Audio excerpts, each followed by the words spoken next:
बिस्मिल्लाहिर्रहमानिर्रहीम अस्सलामु अलैकुम वरहमतुल्लाहि वबरकातुहू। मेरे यूट्यूब चैनल पर आप सबको खुशामदीद।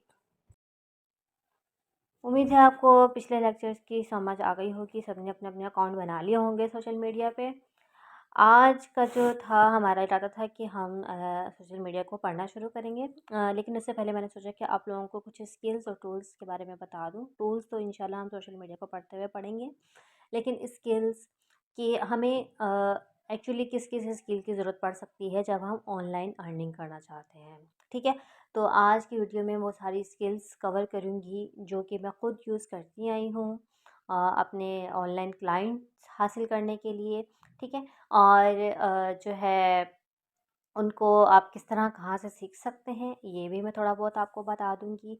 ऑब्वियसली ये सारी स्किल्स जो हैं वो ऐसे नहीं हैं कि मैं आपको बताऊँ और वो आपको आ जाएँ, और या फिर जो है अगर हम इसको अपने कोर्स में ऐड करेंगे, अगर आप सबने इस पर कहा कि ये आप मैं आपको करवाऊँ, तो फिर उसके लिए फिर हमें अपना था और हमें इसको एक्सटेंड करना पड़ेगा क्योंकि लंबा हो जाएगा, क्योंकि हर स्किल को सीखने के लिए ही हमें अलग से 10-15 दिन चाहिए होंगे कि हम वो स्किल सीखें। लेकिन ऑब्वियसली बहुत सारे लोगों को आप में से आ रही होंगी वो स्किल्स, और कुछ हम एक दूसरे की हेल्प आउट कर देंगे और कुछ तजर्बात से हम अपने सीखेंगे। मतलब एक बार तजर्बा किया उससे हम अपनी गलतियाँ निकाल कर सीखेंगे और आगे बढ़ेंगे।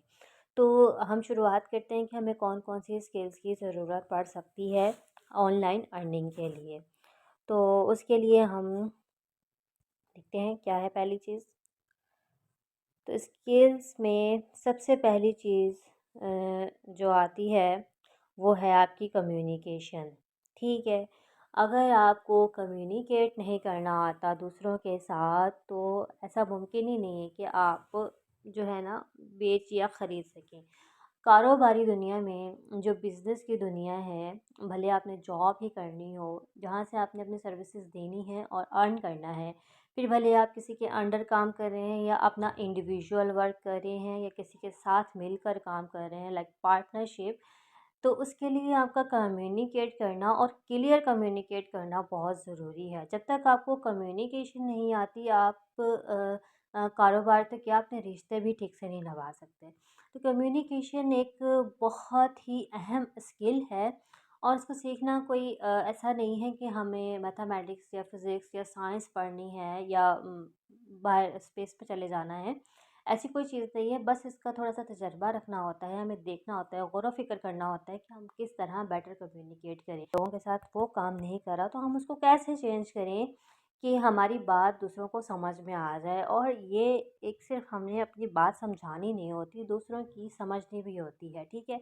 आम रूटीन में तो हम ये चीज़ देखते हैं कि बस किसी तरह हमारी बात दूसरों को समझ में आ जाए, लाइक हम रिलेशनशिप्स निभा रहे होते हैं, ज़िंदगी के दूसरे अमूर कर रहे होते हैं, कुछ ख़रीद रहे होते हैं, तो बस हमें ज़रूरत होती है कि दूसरों को हमारी बात समझ में आती है। लेकिन जब आती है बात अर्निंग की, कमाने की, कारोबार करने की, तो फिर वहाँ पे एक चीज़ और भी ज़रूरी होती है। सिर्फ़ अपनी बात समझाना ज़रूरी नहीं होती, दूसरों को समझना भी बहुत ज़रूरी होता है। और ये बहुत अहम बात है जो अक्सर लोगों को नहीं समझ में आ रही होती, जिसकी वजह से उनका कारोबार बढ़ नहीं रहा होता। बिकॉज़ जब हम दूसरों को समझेंगे नहीं तो हमें मालूम ही नहीं होगा कि दूसरों को एक्चुअली नीड किस चीज़ की है। कारोबार नीड बेस्ड होता है ना, या तो हम दूसरों को जो चीज़ चाहिए वो दूसरों को दें, ज़रूरत बना ये 2 ही चीज़ें होती हैं कारोबार में। तो इसके लिए बहुत ज़रूरी होता है कि हम दूसरों को समझना भी सीखें।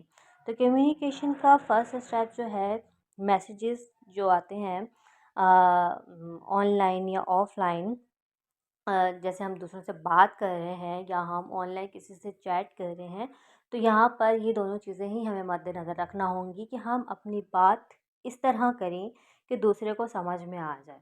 और दूसरा जब बात करें तो हम उसको बाकायदा समझने की कोशिश करें, उसको इंटरप्रेट नहीं करें। लाइक हम उनसे जब हम कारोबारी कम्युनिकेशन करते हैं तो आप जहाँ अगर ऑनलाइन आपने शॉपिंग की है, तो आप देखेंगे कि बहुत सारे पेजेस जो अच्छा काम करते हैं, उनका एक कम्युनिकेशन का एक पैटर्न होता है। जब आप उनको मैसेज करेंगे, तो वो आपका मैसेज देखेंगे और उसके मुताबिक आपको चीज़ें प्रोवाइड करेंगी, और फिर जब आप उनको फ़ाइनल कहेंगे ना कि ये चीज़ करनी है, तो वो आपसे एक बार फिर दोबारा पूछेंगे कि मैम ये चीज़ें आपने ऐड करवाई हैं, इतने-इतने पैसे हैं, तो हम आपका ऑर्डर प्लेस कर लें, ठीक है? तो ये क्या होता है, ये दूसरे बंदे को समझने के लिए एक स्टेप होता है कि हम क्वेश्चन करें, दोबारा से पूछें कि ये जो हमने बात समझी है, ये इन्होंने ऐसे ही कही थी। बिकॉज़ बाज़ औक़ात इसी वजह से जो है गलत ऑर्डर भी प्लेस हो जाते हैं। हमने कोई और बात की होती है और उनको कोई और मिसकम्युनिकेट हुई होती है और हमारे पास गलत ऑर्डर पहुँच जाता है। तो इसलिए बाज़ कंपनियाँ अपनी कम्युनिकेशन में ये चीज़ डालती हैं कि वो अपने कस्टमर से बाकायदा पूछें कि आपने यही ऑर्डर प्लेस किया है, यही कलर किया है, ताकि कोई कमी ना रहे उनकी तरफ से। बाकी फिर अल्लाह की तरफ से कोई मसला हो जाए तो ये और बात है। तो कम्युनिकेशन में ये चीज़ बहुत अहम होती है कि आप खुद की बात, अपनी बात, मतलब आपने कोई प्रोडक्ट या सर्विस देनी है, तो वो लोगों को समझ में आ रही हो। मतलब उन्हें पता चल रहा हो कि आप किस चीज़ के बारे में बात कर रहे हैं। फिर जब वो आपसे सर्विस लेने आए, तो भी आप उनको क्लियरली समझने के लिए उनसे क्वेश्चन करें, उनसे बात करें, बात बढ़ाएँ, पूछें कि यस आपको ये चाहिए, जैसा आप मैंने समझा। तो इस तरह जो है ना कम्युनिकेशन बेटर होती है। फिर उसके बाद जो है, आप जब ऑनलाइन काम करते हैं, तो आपकी पोस्ट पर या आपके स्टेटस वगैरह पर कमेंट्स आते हैं। उनको भी देखना, उनको लाइक करना, उनको रिप्लाई करना बहुत ज़रूरी होता है। फिर उसके बाद कम्युनिकेशन में जो एक चीज़ अहम होती है, वो है आपकी फ़ेलो कम्युनिटी। फ़ेलो कम्युनिटी का मतलब आपका कंपटीशन भी होता है, लेकिन कंपटीशन से ज़्यादा ये होता है कि आपका जो मतलब इख़्लाक़ भी होता है, और एक चीज़ आपको नज़र भी रखना होती है कि मतलब आस-पास क्या चल रहा है, ठीक है? तो ये सब चीज़ें मिक्स होती हैं, हमारा सिर्फ़ दूसरों के साथ कॉम्पिटिशन नहीं होता। जैसे कि फ़ॉर एग्ज़ाम्पल अगर कोई खाना पकाने वाला है, तो उसको अपनी कम्युनिटी का अगर अदराक नहीं होगा, तो वो अपनी सर्विसेज़ को मज़ीद नहीं बढ़ा सकेगा। बिकॉज़ अगर उसने अपने फ़ेलो कम्युनिटी जो कि दूसरे खाने पकाने वाले लोग हैं, उनको नहीं परखा हुआ, उनको नहीं देखा हुआ, उनकी सर्विसेज़ चेक नहीं की हुई, उनके साथ मेल-जोल नहीं रखा हुआ, तो वो किसी न किसी लिहाज से पीछे ज़रूर रह जाता है, बल्कि हमेशा रह ही जाता है। बिकॉज़ वो अपनी एक दुनिया में मगन होता है, और उसे पता नहीं हो रहा होता है कि और कौन-सी उसकी मतलब जो उसकी स्किल है उसके लिहाज से, जो उसकी उसका टैलेंट है उसके लिहाज से इर्द-गिर्द क्या हो रहा है। तो फ़ेलो कम्युनिटी के साथ मेल-जोल रखना, उनकी पोस्ट पर जाना, उनसे बात करना, उनके साथ कोलैबोरेट करना, ये बहुत ज़रूरी होता है। ऑनलाइन ख़ास तौर पे हद से ज़्यादा ज़रूरी होता है। बिकॉज़ हम एक दूसरे को हम सिर्फ़ खुद को प्रमोट नहीं करते, हम एक दूसरे को भी प्रमोट करते हैं, ठीक है? फिर उसके बाद आ जाते हैं रिव्यूज़। हमें जो है ना रिव्यूज़ दूसरों की चीज़ के ज़रूर देना होते हैं। अब ये नहीं है कि हम चीज़ बेच रहे हैं तो हमने किसी की चीज़ का रिव्यू ही नहीं देना, हमारे लिए मुनासिब नहीं है। अक्सर ये ख़्याल जाता है कि अगर हमने दूसरों की प्रोफ़ाइल को मेंशन कर दिया या उनके प्रोडक्ट के बारे में बता दिया, तो शायद हमारी प्रोडक्ट जो है वो बिकना बंद हो जाएगी। नो, आप जहाँ से भी ख़रीदारी करें, आपकी जो भी फ़ेलो कम्युनिटी के मेंबर्स हैं, आप उनके साथ इस तरह का ताल्लुक़ बनाएँ कि आप उनसे परचेज़ भी करें, ताकि वो भी आपसे परचेज़ कर सकें। आप उनको रिव्यू दें ताकि वो भी आपको रिव्यू दे सकें। इस तरह हमारी ऑनलाइन कम्युनिटी बिल्ड करने में हमें बहुत ज़्यादा फ़ायदा होता है, ठीक है? फिर उसके बाद आती है स्किल्स में दूसरी स्किल जो है कम्युनिकेशन के बाद, वो है राइटिंग स्किल। अगर आपने ऑनलाइन अर्निंग की तरफ आना है, तो आपके लिए बहुत ज़रूरी है कि आपको लिखना आता हो। और अगर आपके जो कस्टमर सर्विसेज आपके अपने ऐसे इलाके में हैं जहाँ पे उर्दू बोली जाती है, तो आप वहाँ पर अगर इंग्लिश मतलब आपके जो फॉलोअर्स हैं वो उर्दू बोलने वाले हैं, और आप ख्वाह-मख्वाह इंग्लिश में पोस्टें कर रहे हैं, तो एक अच्छा तासर नहीं जाता है। ये नहीं है कि आप इंग्लिश में नहीं कर सकते, हाँ, आपका एक पैटर्न होना चाहिए राइटिंग का। अगर आपने अपनी शुरुआत इंग्लिश से की है, तो आप उसको लेकर चलें, ठीक है? फिर उसके बाद जब आप अगला जो हमारा है बोलने का, उसमें भी मैं आपको बताऊँगी कि बोलने वाली बात है वो आप भले ही उर्दू में करें, लेकिन ऐसा नहीं हो सकता कि आप 2 दिन अपनी सर्विसेज़ इंग्लिश में दे रहे हैं, 2 दिन उर्दू में दे रहे हैं, फिर 2 दिन इंग्लिश में दे रहे हैं। बिकॉज़ आप अगर एक मख़सूस ऑडियंस जो है वो आपको फॉलो करती है। अगर आप इंग्लिश लिखने वाले हैं तो आप इंग्लिश पढ़ने वालों को अट्रैक्ट करेंगे, अगर आप उर्दू लिखने वाले हैं तो आप उर्दू पढ़ने वालों को अट्रैक्ट करेंगे। जिसकी वजह से क्या होगा कि आपकी ऑडियंस जो है ना फिर वो बदमज़ा होके भागेगी नहीं। बिकॉज़ मैं उर्दू राइटर्स को पढ़ने को, मतलब जो फ़ेसबुक या इंस्टाग्राम या यूट्यूब या व्हाट्सएप है, इस पर जो उर्दू में कम्युनिकेशन होती है ना मेरी ज़्यादा होती है।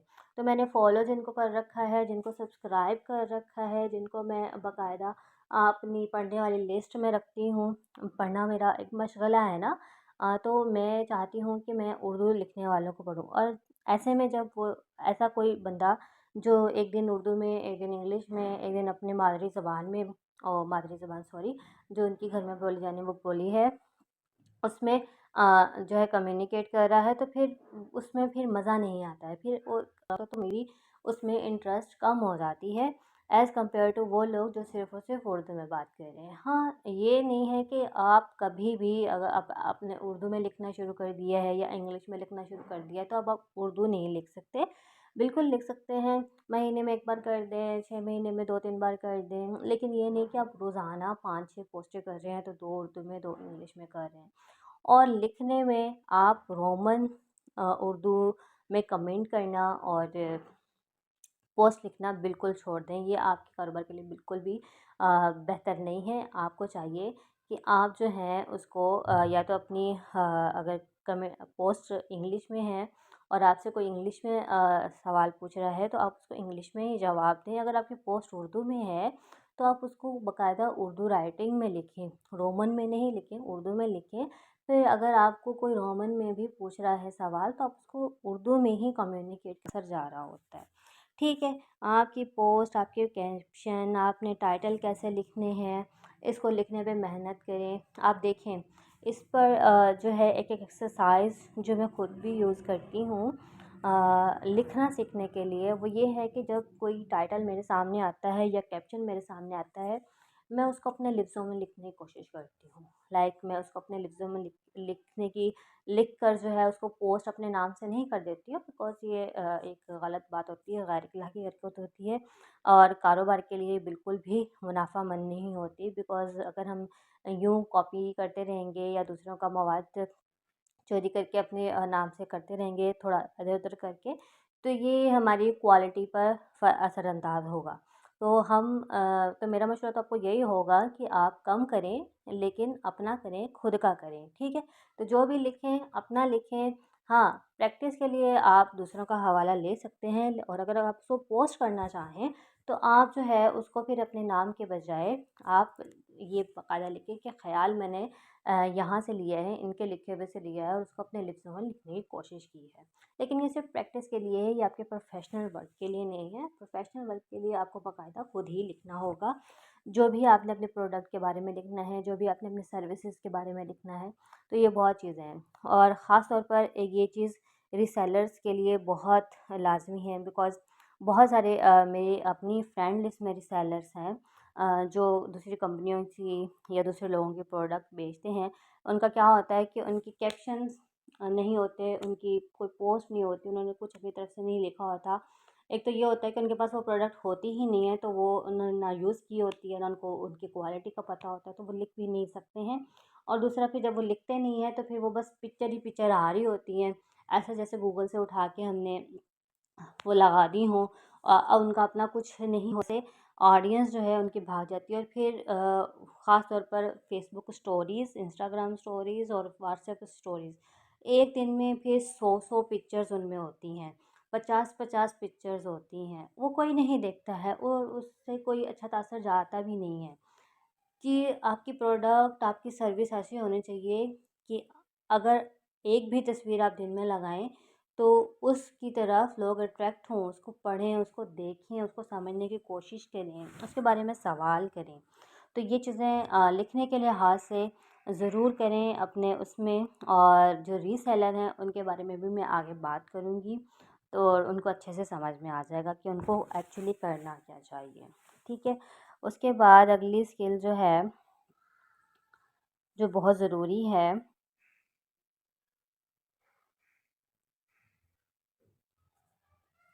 वो है बोलना। ठीक है? लिखना ही लाज़मी नहीं है। ऑनलाइन अर्निंग के लिए बहुत बार आपको बोलना भी पड़ता है और आपको कभी वीडियो बनानी पड़ती है, कभी रील्स, कभी ऐसे ही अपनी प्रोडक्ट का रिव्यू देना हो या किसी दूसरे की प्रोडक्ट का रिव्यू देना हो। इन सब के लिए आप ऑडियो बनाएँ, वीडियो बनाएँ या किसी के साथ कोलैबोरेट कर रहे हैं तो एज़ अ गेस्ट स्पीकर बात करें, या लाइव जाएँ या रिकॉर्डेड लाइव अपना जो है प्रोडक्ट का रिव्यू दें, अपने प्रोडक्ट के बारे में बताएँ। तो ये सब चीज़ें स्पीकिंग में आ जाती हैं और आपको अगर बोलना नहीं आता है तो आप फिर अपनी एक अपॉर्चुनिटी जो है ना खो देते हैं। ठीक है? आजकल जैसे कि फ़ेसबुक और इंस्टाग्राम इन पर जो है सबसे ज़्यादा चलने वाली चीज़ जो एंगेजमेंट लाती है आपके पेज की तरफ, आपकी प्रोफ़ाइल की तरफ और यूट्यूब पे शॉर्ट्स। इसमें क्या होगा, इसमें आपको बोलना पड़ेगा क्योंकि वॉइस ओवर भी अगर आप दूसरों से करवाएँ तो उसको पेमेंट करना होगी। अगर आप गूगल या उसका जो वो जो एक वीडियो चल रही होती है उसके पीछे एक ऑटोमेटेड वॉइस चल रही होती है गूगल की तरफ से या ऐसे सॉफ्टवेयर भी हैं जो वो वॉइस बना कर देते हैं।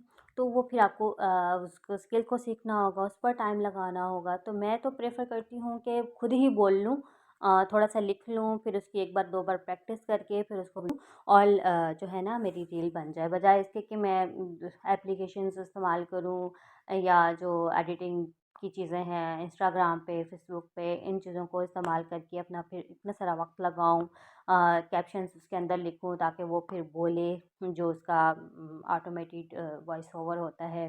अ, इंस्टाग्राम पे शायद है ये फ़ीचर।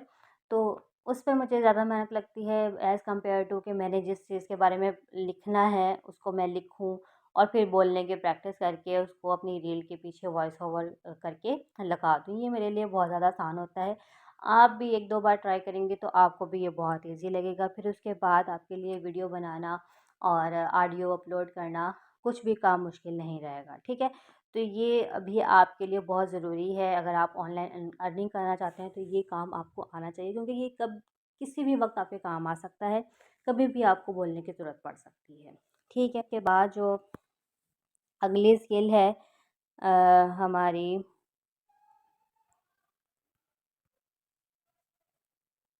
अ, वो है एडिटिंग।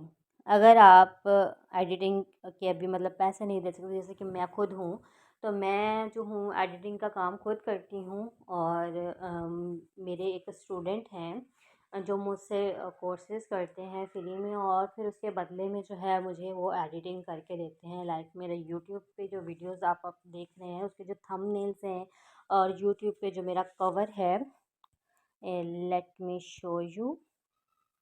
ये देखिए वो यूट्यूब का कवर, लोगो और ये वीडियो के जो थंबनेल्स हैं और वीडियो का जो स्टार्टर है, ये सब मुझे वो बना कर दे रहे हैं। ठीक है? वॉलंटियर वर्क है उनका। तो मैं ये उनसे बनवा रही हूँ और जो मैं उनसे नहीं बनवाती यानी कि उनके पास कभी टाइम नहीं भी होता, तो ये देखें, ये जो दूसरे नंबर की वीडियो है, मेक योर ओन वॉलपेपर, ये मैंने खुद एडिट की है। ठीक है? अपने मोबाइल में। तो एडिटिंग की स्किल आपको आना बहुत ज़रूरी है अगर आप अपनी चीज़ों को ब्यूटीफाई करके पेश करना चाह रहे हैं, कुछ अपना लिखा हुआ आर्ट वर्क ब्यूटीफाई करके पेश करना चाह रहे हैं, वीडियो आप बना रहे हैं फिर उसको थोड़ा सा इन्हेंस करना चाह रहे हैं, उसमें कैप्शंस थोड़े बहुत टाइटल्स ऐड करना चाह रहे हैं, तो ये बेसिक चीज़ें हैं जो आप खुद कर सकते हैं, अपने मोबाइल में बाकायदा कर सकते हैं। और आजकल किसी के हाथ में भी कोई पुराना मॉडल तो होगा नहीं जिसमें ये सब चीज़ें मुमकिन ना हो, लेकिन पुराने मॉडल्स में भी बाकायदा सालों से चल रही हैं तो आप इजीली इसको कर सकते हैं। इसमें कोई बड़ी मुश्किल चीज़ नहीं है, कोई ऐसी चीज़ नहीं है जो कि बहुत ही ऐसी मुश्किल काम हो जो हम कर ना सकते हों। बहुत सारे लोग घर बैठे मोबाइल से बगैर कोर्स किए सीख लेते हैं। हाँ, जब आप नेक्स्ट लेवल पर जाएँ, अपना प्रोफ़ेशनल लेवल बढ़ाना चाहें, तो बाकायदा आप एडिटिंग का कोर्स करें। वीडियो और वीडियो और जो पिक्चर्स हैं, उनको एडिट करना सीखिए। अपने लोगोज़ खुद बनाएँ। शुरुआत करनी है, खुद बना लें और फिर उसके बाद जब आप बाकायदा एक आपका रन करने लग जाए बिज़नेस, तो फिर आप किसी वन टाइम पेमेंट होती है लोगों की और आप वो बना सकते हैं अपने तमाम सोशल मीडिया पे वही लोगो रख सकते हैं। जैसे कि मेरा ये यूट्यूब का लोगो है, जो कि मैं अपने इंस्टाग्राम के लिए भी यूज़ कर रही हूँ। ये अ, ये लाइन डॉट सर्कल मेरा जो है ना प्रोफेशनल नेम है। जो कि अभी मैंने जो टीचिंग शुरुआत की है, टीचिंग की, उसके लिए मैंने चैनल यूट्यूब बनाया था, फिर मैंने उसके लिए बनाया, फिर मैंने उसके बाद इंस्टाग्राम बनाया, फिर अपनी फेसबुक प्रोफाइल बनाई, और अभी इंशाल्लाह मैं आपके साथ जो है ना अपना व्हाट्सएप भी इसी तरह अपडेट करूँगी, जो आप हम कल से और परसों से सीखना शुरू करेंगे। ठीक है, आज हमारी स्किल्स की क्लास थी, जो कि बहुत ज़रूरी है मेरे ख्याल में। पहले आप ये सीख लें, समझ लें और इनको इन पर ध्यान दें, फिर उसके बाद आप दूसरी चीज़ें टूल्स पे हम काम करेंगे कल से, और फिर आगे चलेंगे इंशाल्लाह। तो एडिटिंग ये चौथी स्किल थी, जो कि हमें सीखना बहुत ज़रूरी है अगर हमने ऑनलाइन वर्क करना है और बाकायदा करना है। हाँ, अगर हमारे पास इतनी पेमेंट है कि हम दूसरों से करवा सकें, तो कोई मज़ाहिका भी नहीं है। जैसे कि मैं हूँ, तो मुझे जो भी प्रोफ़ेशनल वर्क करवाना होता है और मुझे लगता है मैं वो बहुत अच्छा नहीं कर सकती, अ, और जो है मेरे पास पैसे भी हैं करवाने के लिए, तो मैं बड़े आराम से उस पर खुद मेहनत नहीं करती, अपना वक़्त ज़ाया नहीं करती। मैं उस वक़्त में कुछ पढ़ लेती हूँ, कुछ दूसरों को सिखाने के लिए काम कर लेती हूँ, कुछ कमाने के लिए काम कर लेती हूँ, लेकिन वो काम मैं फिर दूसरों से करवा लेती हूँ, और इसमें कोई शर्म की बात नहीं है, बल्कि ये ज़्यादा अच्छा हो जाता है कि आप दूसरों को भी प्रमोट कर रहे हैं, दूसरों का भी जो है साथ दे रहे हैं। ठीक है? और फिर इसके बाद एडिटिंग के बाद कुछ चीज़ें हैं जो हमें मज़ीद सीखना होती हैं। हाँ, हेल्प, जो अभी मैं पीछे बात कर रही थी कि दूसरों से भी ख़रीदना चाहिए और दूसरों को प्रमोट भी करना चाहिए, दूसरों को रिव्यूज़ भी देने चाहिए, ठीक है? अ, हेल्प में, मदद में हमेशा पहले देने वाला काम होता है, फिर दूसरों से अपना काम लेने वाला काम होता है। ऐसा नहीं है कि अगर हमें मदद की हम जब बात करते हैं, तो सिर्फ़ मदद लेने की बात करनी चाहिए, बल्कि मेरे ख़्याल में तो पहले मदद देनी चाहिए, तो आपकी ऑटोमेटिकली मदद हो जाती है। लेकिन अगर ना भी हो रही हो, तो मदद लेने में कभी भी शर्माएँ, झिझकें नहीं। हो सकता है कोई एक बंदा आपकी मदद ना कर सके, वो आपको इनकार कर दें, लेकिन अल्लाह मियाँ हमें एक रास्ता नहीं देते हैं।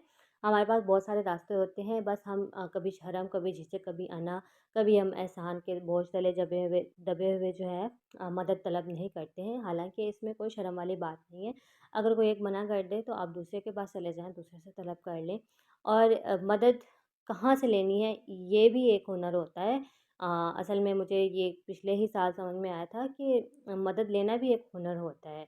हमें बाज़ औक़ात पता ही नहीं होता है कि हमने मदद लेनी किससे, हम मदद उनसे ले रहे होते हैं जो हमारी मदद नहीं कर सक रहे होते, या उनके पास एबिलिटी नहीं होती, या उनके पास वो मदद से वो हमारी मदद कर सकें, तो हम उन पे आसरा किए बैठे होते हैं। हालाँकि हमें एक्चुअली सोचना चाहिए कि हमें किस चीज़ की ज़रूरत है और वो हमें कहाँ से मिल सकती है, और हमें वो मदद कहाँ से लेनी है। और ऑनलाइन कम्युनिटीज़ ने हमारे लिए ये बहुत आसान कर दिया है। जैसे कि मुझे कोई ख़ास किस्म का ड्रेस चाहिए हो, तो मैं कभी भी अपने शौहर से या अपनी सास से या अपने घर वालों से डिस्कस नहीं करती हूँ। मैं डायरेक्ट लेडीज़ के ग्रुप में जाती हूँ फ़ेसबुक पे, वहाँ पे अपनी रिक्वायरमेंट लिख देती हूँ कि मुझे ये चीज़ चाहिए, इतने में चाहिए और इस तरह की चाहिए, और इतने दिनों तक चाहिए, तो मुझे बताएँ ये मुझे कहाँ से ऑनलाइन मिल सकती है, या ऑफ़लाइन जहाँ पे मैं रहती हूँ वहाँ से कहाँ से मिलेगी।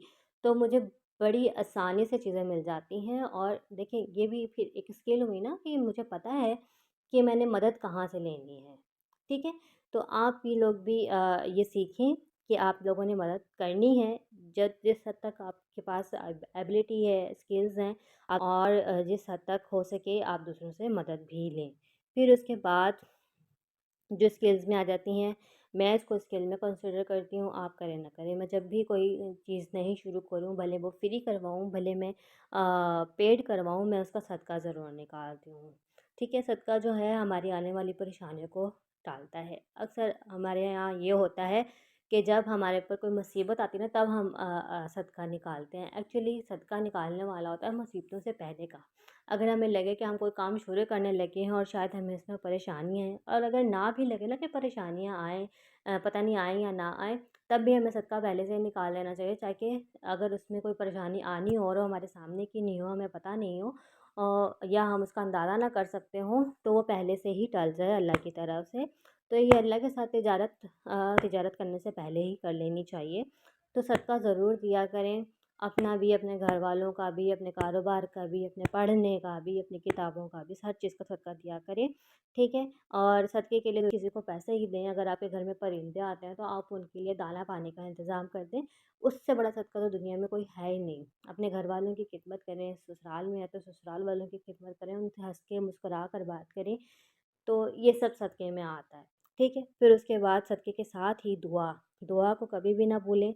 दुआ एक बहुत बड़ी टूल है, इतनी बड़ी टूल है कि ये सारी फ़ेसबुक, व्हाट्सएप, इंस्टाग्राम सब चीज़ें बेकार हैं अगर आप दुआ नहीं करनी आती आपको। दुआ में भी ये नहीं होता है कि हम बस ये भी माँगते रहें, वो भी माँगते रहें। अपनी दुआओं को दुआओं को ना आर्ट में बदलें, दुआओं का भी एक आर्ट होता है। आप अपनी हर जो आपकी तकलीफ़ है ना उसको दुआ में बदल लें, आपकी जो परेशानी है उसको भी दुआ में बदल दें, आपको जो चीज़ चाहिए उसको भी दुआ में बदल दें और अपने लिए अच्छी और बेहतरीन, जायज़ और भलाई वाली दुआएँ माँगा करें, आफ़ियत की दुआएँ माँगा करें और हर वक़्त माँगा करें। कोई भी काम छोटे से छोटा काम करना हो तो उसको दुआ ज़रूर किया करें।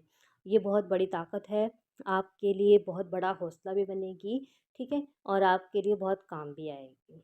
उसके बाद आखिरी चीज़ जो कि अ, आखिरी तो नहीं कह सकते, इसमें और बहुत सारी भी चीज़ें हैं जो शायद ऐड हो सकें और मुझे ना समझ में आई हों। लेकिन मेरे तरफ से जो है आज के लेक्चर में ये आखिरी चीज़ है कि अपना माइंडसेट हमेशा पॉजिटिव रखें। बाज़ औक़ात ऐसा होता है कि हम कोई काम कर रहे हो, हमारे पास स्किल भी हो लेकिन हमें खुद पे यकीन नहीं होता। हमारा माइंडसेट ही ऐसा नहीं होता कि हम खुद पे यकीन करें। हम कहते हैं कि हम अभी तक जो नहीं हुआ तो अब कैसे हो जाएगा? पता नहीं मैं ये सही करूँगा नहीं, मैंने कभी कोई सही काम नहीं किया, अपने ऊपर डाउट होता है।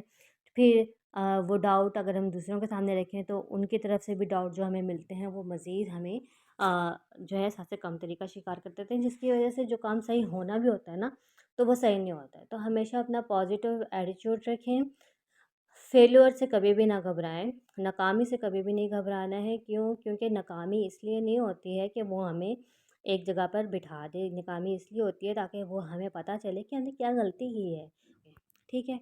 उम्मीद है कि आपको ये सब बातें अच्छे से समझ में आ गई होंगी, आपने इनके पॉइंट्स नोट कर लिए होंगे और आप इनको बाकायदा अपने प्रोफ़ेशनल लाइफ़ के लिए इस्तेमाल भी करेंगे। कोई भी सवाल हो तो बिना झिझक पूछिएगा। जज़ाकल्लाहु खैरन कसीरा। अस्सलामु अलैकुम व रहमतुल्लाहि व बरकातहू।